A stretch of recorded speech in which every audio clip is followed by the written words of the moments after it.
Traditions, belief, religion, God. We all treat them like some outside force, like something that has existed ever since the Earth itself, maybe even the galaxy. But once you analyze their blueprints, their backstory, their history, you can see that they are indeed man-made. For example, why is it unlucky to go under a ladder?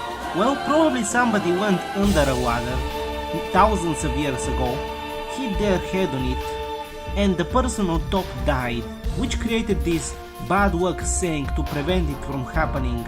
Opening an umbrella inside the house will splash the water everywhere. Breaking a mirror will cut your hand. And yet, through generations of repeating the same thing over and over and over again, it fuses with culture, with tradition. It becomes indistinguishable from it. I know I will get a lot of shit for this, but religion is also man-made. Definitely one of humanity's greatest inventions. Religion is the answer to existential dread, proposing a puppet master, a savior of humankind. But as Friedrich Nietzsche said, God is dead and we killed him. These days, the phrase gets bastardized a lot. But this is what he actually meant. God is dead, but most people haven't accepted it. In the gap that God's death created, Nietzsche proposes it to be filled with art, culture, and self-refinement. You should be finding meaning in yourself, by yourself.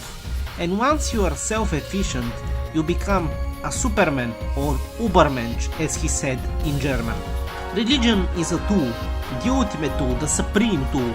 People devote their life to it, because it gives them their life, their meaning. And I fear that if religion truly disappears, we will lose a lot of people. Suicide rates will go up tenfold, the strings of the puppet master being cut by the puppet itself. That's why Nietzsche said God was dead. He didn't say victoriously, more so tragically, and yet hopefully. In his wake, we are to get the training wheels off and start riding the bike by ourselves. And yet, what is morality without God? God is our morals. What is to stop you from killing everyone and then yourself, except the fear of God? Could art, culture, and philosophy truly replace him? Not completely at least. And even though I don't believe in God, I follow my moral compass. I act as if God is real basically, and I try to do no evil. But not everyone is like me. Not everyone has morals. Some people are just pure evil. But what even is evil? Evil is a concept created by humanity. Is a fox evil for killing the chicken to feed its babies? No, nature isn't evil. But humanity no longer is part of nature. God's laws, the creation of evil, is in some way the defiance of the natural, creating evil and good when there is none. But there is a disturbing truth about intelligence. Progressively smarter animals become more separated from the natural. They become human-like, godlike. Orcas playing beach ball with dead seals. Dolphins are wording and gangbanging females. Chimps stealing babies from gorillas. You see that intelligence might actually be the source of evil. The closer you get to humanity, the more fucked up you become, the more evil. The Bible might say God made man in his image, but it's actually the opposite. So what happens when God, when morality as we know it dies? Well, anarchy will ensue. But remember, just like when a relative dies and you keep their possessions, so does God leave behind his amendments. They will never die, as long as one person with those morals is left alive. They will continue. So in some way, God can never truly die, as long as humanity doesn't. We're intertwined. Let me tell you a story. I remember this one time, it was around the end of the year of school, so we weren't doing anything in class. But I enjoyed literature, so I decided to visit it. I started playing on my phone while listening to a conversation my teacher was having with the other students, like a live podcast, waiting to add something myself. And then she started talking with me. I was currently playing the game, so I couldn't look her in the eyes because I would lose the game. We talked no problem with her while playing. I'm quite good at multitasking. But then a guy from my class started talking about looking someone in the eyes while they talked, and he continued repeating it, much to my annoyance, until I just vacated the game in anger and looked her in the damn eyes. But then I thought to myself, why does this guy care so much about this eye contact? We were talking perfectly fine without it.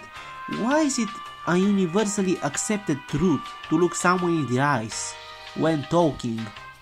The origin is definitely from our brain's innate desire to read a person's eyes, to know their emotions, and so it became rude to not do it. Are you lying to me? Why aren't you looking me in the eyes? Are you hiding your emotions? Boiled down to just being rude over time and generations. But why is this guy being enslaved by this rule? It doesn't serve any cosmical purpose. Me looking her in the eyes doesn't change the conversation. Why does he like this rule, this order so much, when it's restraining him? And then I remember the 16 personalities test. It's a test that categorizes people in 16 distinct personalities, and some of them are innately prone to structure. They seek it, they grab onto it, and they never let go. When you see spiritual people, they are usually also very orderly, very straight edge. The truth doesn't matter to them, only the rules do. As Nietzsche said, religion is false, but very useful. The act of me looking my teacher in the eyes gave this guy meaning. Order gives him meaning, while nihilists derive meaning from themselves. I do not seek this eye contact. It is meaningless to me, but it means the world to that guy. That's why a lot of people don't understand nihilism. It isn't just God is dead, XD, I'm so edgy. It's about knowing he is dead and finding meaning in yourself, becoming the Superman Nietzsche always intended you to be. I am a Superman, or Ubermensch. Every day I derive meaning from my pursuit of art, my career, my fascination with life. In a way, I filled the void God left. With art, with philosophy, and on a very small scale, I completed nihilism.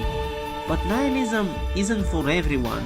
What if I destroyed the order this guy craved so much? What if society, culture, tradition collapsed? He would collapse with it.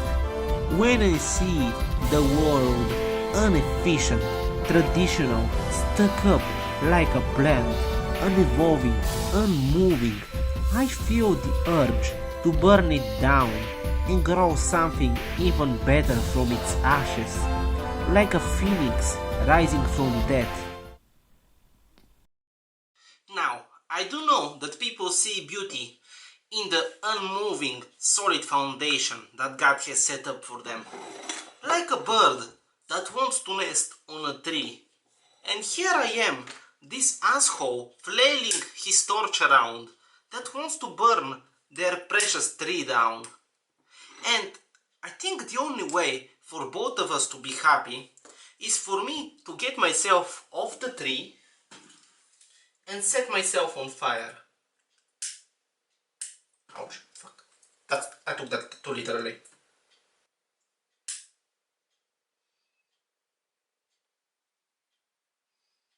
God damn, this bird. This bird doesn't want to burn, honestly. Fucking hell. Come on, man.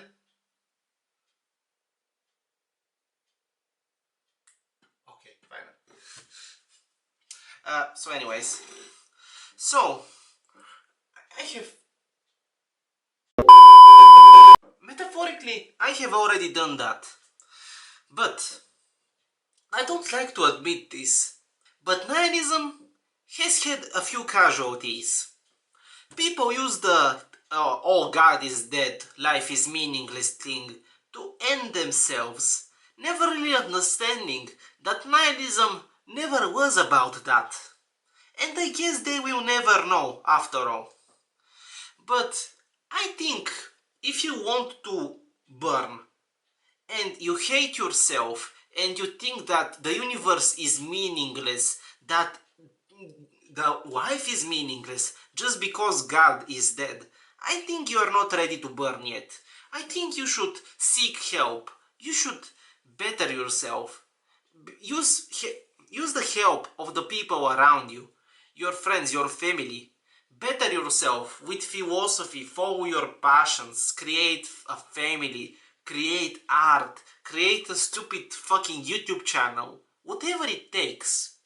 And once you have burned and risen from the ashes, we all can rise like proud phoenixes from the ashes of God. And me and Nietzsche will be right beside you. Or you can also be a bird. That's also respectable, you know. So, anyways, peace, guys.